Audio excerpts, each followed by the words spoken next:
जय श्री राधे कृष्ण।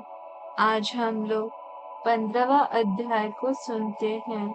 यशोदा द्वारा श्री कृष्ण के मुख में संपूर्ण ब्रह्मांड का दर्शन, नंद और यशोदा के पूर्व पुण्य का परिचय, गर्गाचार्य का नंद भवन में जाकर बलराम और श्री कृष्ण के नामकरण संस्कार करना तथा वृषभानु के यहाँ जाकर उन्हें श्री राधा कृष्ण के नित्य संबंध एवं महामत्य का ज्ञान कराना। श्री नारद जी कहते हैं, राजन, एक दिन सांवले सलोने बालक श्री कृष्ण सोने के रत्न जटित पालने पर सोए हुए थे। उनके मुख पर लोगों के मन को मोहने वाले मंद हास्य की छटा छा रही थी। दृष्टि जनित पीड़ा के निवारण के लिए नंदन के लालट पर काजल का डिहोना शोभा पा रहा था। कमल के समान सुंदर नेत्रों में काजल लगा था। अपने उस सुंदर लाला को मैया यशोदा ने गोद में ले लिया। वे बाल मुकुंद पैर का अंगूठा चूस रहे थे। उनका स्वभाव चपल था। नील, नूतन, कोमल एवं घुंघराले केशबंदों से उनकी अंगचेष्टा अद्भुत जान पड़ती थी। वक्षस्थल पर श्रीवत्स चिन्ह, पगनघात तथा चमकीली अर्धचंद्र नामक आभूषण शोभा दे रहे थे। अपार दयामयी गोपी श्री यशोदा अपने उस लाला को लाड़ लड़ाती हुई बड़े आनंद का अनुभव कर रही थी। राजन, बालक श्री कृष्ण दूध पी चुके थे। उन्हें जमाई आ रही थी। माता की दृष्टि उधर पड़ी तो उनके मुख में पृथ्वी व्याधि 5 तत्वों सहित संपूर्ण विराट ब्रह्मांड तथा इंद्र प्रभृति श्रेष्ठ देवता दृष्टिगोचर हुए। तब श्री यशोदा के मन में छात्र सा छा गया। अतः उन्होंने अपनी आंखें मूंद ली।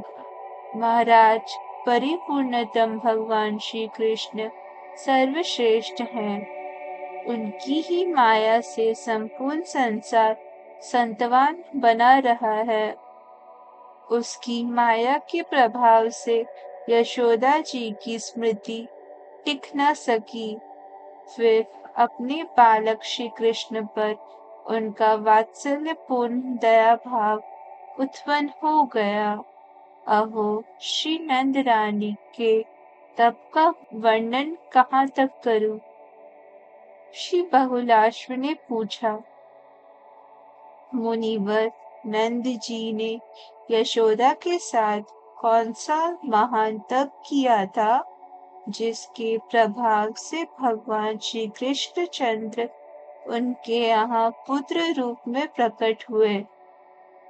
श्री नारद जी कहते हैं, 8 वासुओं में प्रधान जो द्रोण नामक वासु है, उनकी स्त्री का नाम धरा है। इन्हें संतान नहीं थी।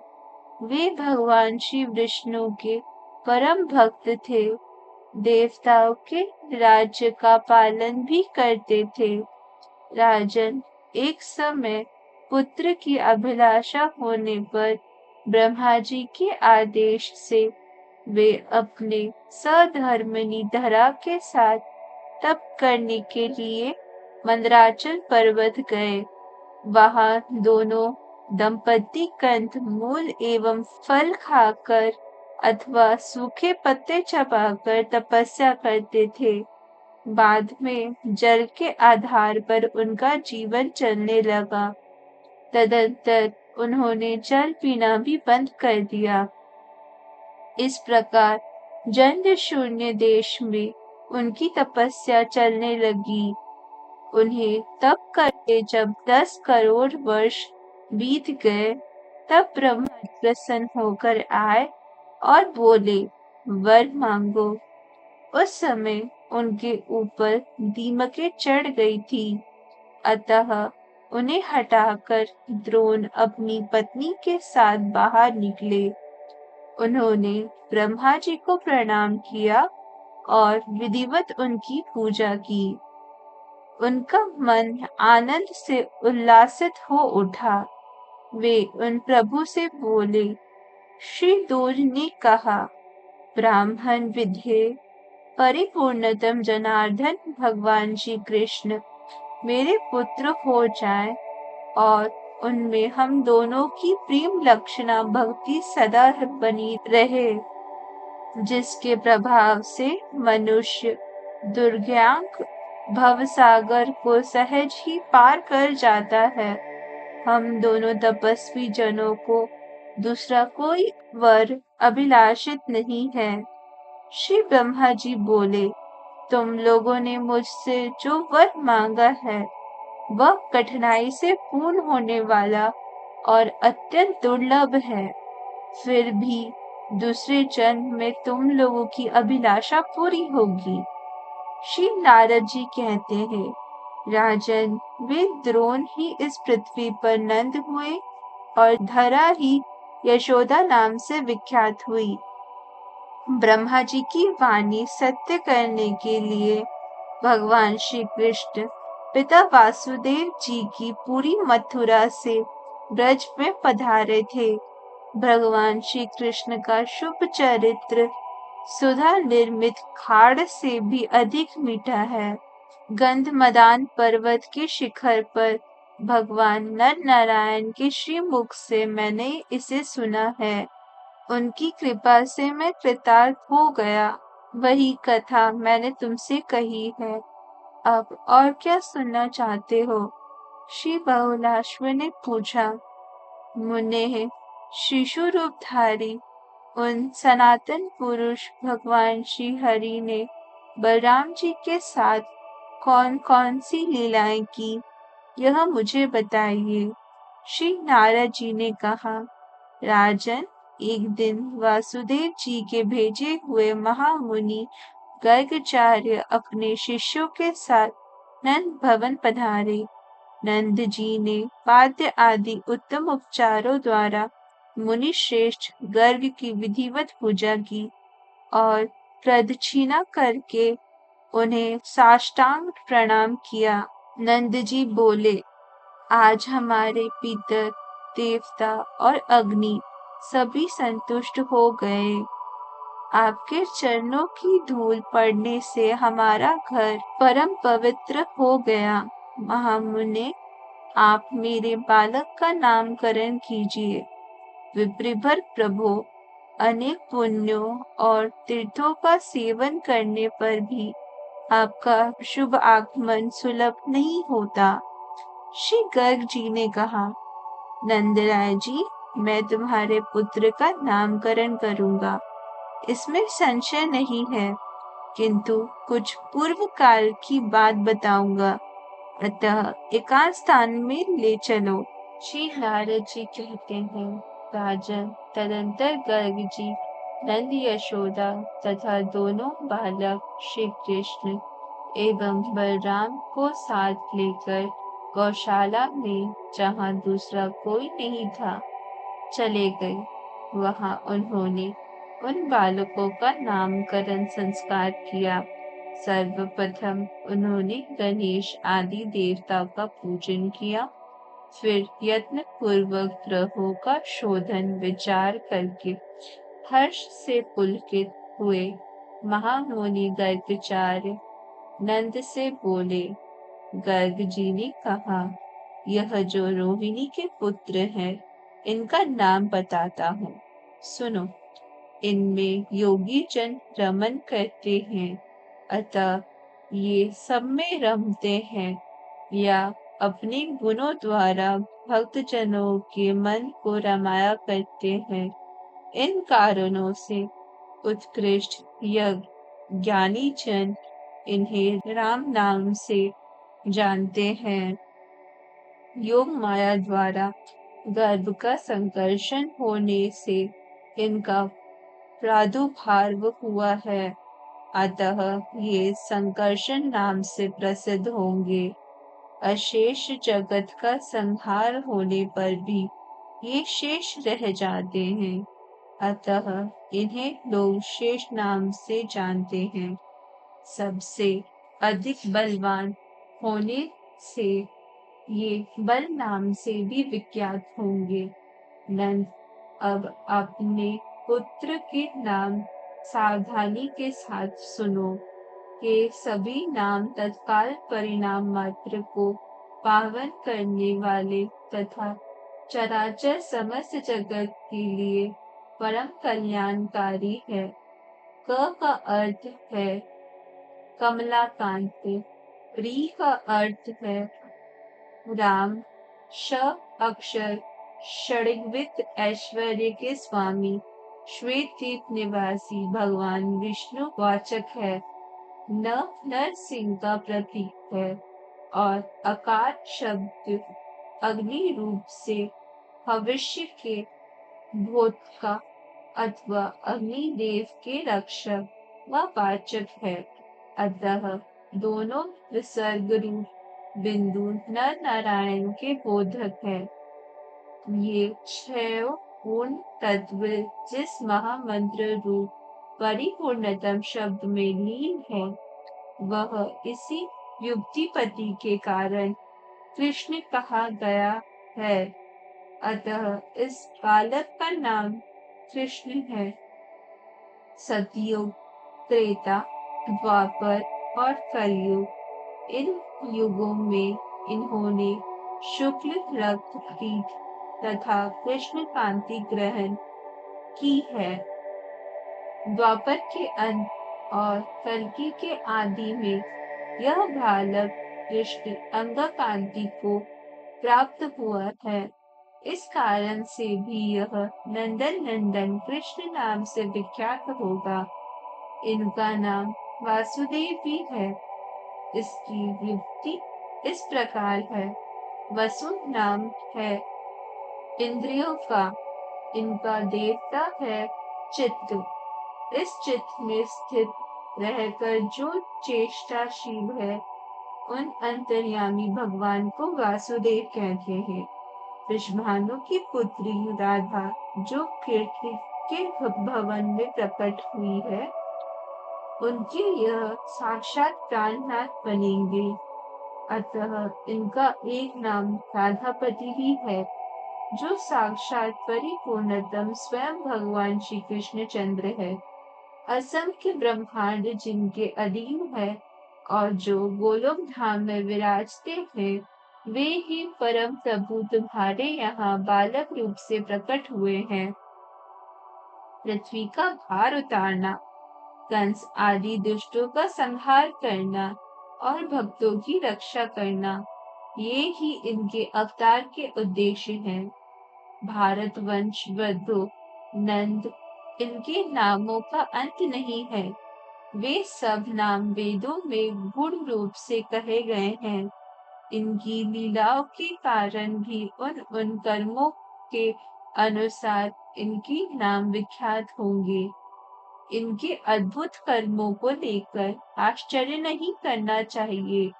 तुम्हारा अहोभाग्य है, क्योंकि जो साक्षात परिपूर्णतम परात्पर शिव पुरुषोत्तम प्रभु हैं, वे तुम्हारे घर पुत्र रूप में शोभा पा रहे हैं। श्री नारद जी कहते हैं, राजन, यूं कहकर श्री गर्ग जी जब चले गए, तब प्रमुदित हुए महामती नंद राय ने यशोदा सहित अपने को पूर्ण काम एवं कृत्य माना। तदंतर ज्ञानी शिरोमणि ज्ञानदाता मुनि श्रेष्ठ श्री गर्ग जी यमुना तट पर सुशोभित वृषभानु जी की पुरी में जा पधारे।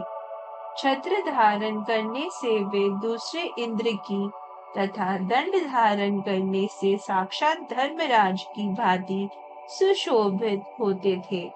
साक्षात दूसरे सूर्य की भांति वे अपने तेज से संपूर्ण दिशाओं को प्रकाशित कर रहे थे।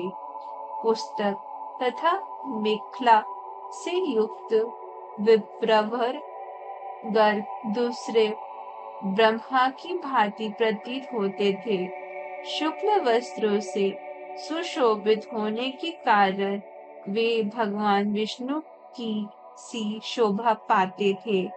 उन मुनि श्रेष्ठ को देखकर विश्वभानु जी ने तुरंत उठकर अत्यंत आदर के साथ सिर झुकाकर उन्हें प्रणाम किया और हाथ जोड़कर वे उनके सामने खड़े हो गए। पूजनोपचार के ज्ञाता वृषभानु ने मुनि को एक मंगलमय आसन पर बिठाकर पाद्य आदि के द्वारा उन ज्ञानी शिरोमणि गर्ग का विधिवत पूजन किया। फिर उनकी परिक्रमा करके महान वृषभानुवर इस प्रकार बोले। श्री वृषभानु ने कहा, संत पुरुषों का विचरण शांतिमय है, क्योंकि वह गृहस्थ जनों को परम शांति प्रदान करने वाला है। मनुष्यों के भीतर अंधकार का नाश महात्मा जन ही करते हैं, सूर्य देव नहीं। भगवान, आपका दर्शन पाकर हम सभी को पवित्र हो गए। भूमंडल पर आप जैसे साधु महात्मा पुरुष तीर्थों को भी पावन बनाने वाले होते हैं। मुनि, मेरे यहाँ एक कन्या हुई है जो मंगल की धाम है और जिसका नाम राधिका है। आप भली भांति विचार कर यह बताने की कृपा कीजिए कि इसका शुभ विवाह किसके साथ किया जाए। सूर्य के भांति आप तीनों लोकों में विचरण करते हैं। आप दिव्य दर्शन हैं। जो इसके अनुरूप सुयोग्य वर होगा, उसी के हाथ में इस कल्याणमयी कन्या को दूंगा। श्री नारद जी कहते हैं, राजन, तदंतर मुनिवर गर्ग जी वृषभानु जी का हाथ पकड़े यमुना के तट पर गए। वहां एक निर्जन और अत्यंत सुंदर स्थान था, जहां कालंदनी जल की कलोहल मालाओं की कल कर ध्वनि सदा गूंजती रहती थी। वहीं गोपेश्वर वृषभानु को बैठाकर धर्मयज्ञ मुनीन्द्र गर्ग इस प्रकार कहने लगे। श्री गर्ग जी बोले, वृषभानु, एक गुप्त बात बताता हूँ। यह तुम्हें किसी से नहीं कहनी चाहिए। जो असंख्य ब्रह्मांडों के अधिपति, गोलोक धाम के स्वामी, परात्पर तथा साक्षात परिपूर्णतम है, जिनसे बढ़कर दूसरा कोई नहीं है, स्वयं वे ही भगवान श्री कृष्ण नंद के घर में प्रकट हुए हैं। श्री वृषभानु ने कहा, महामुनि, नंद जी का भी भाग्य अद्भुत है, धन्य एवं अवर्णीय है। अब आप भगवान श्री कृष्ण के अवतार का संपूर्ण कारण मुझे बताइए।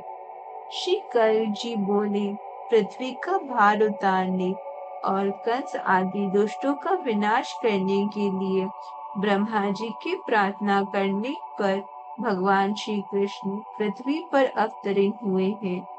उन्हीं परम प्रभु श्री कृष्ण की पट रानी, जो प्रिय श्री राधिका जी गोलोक धाम में विराजती है, वे ही तुम्हारे घर पुत्री रूप से प्रकट हुई है।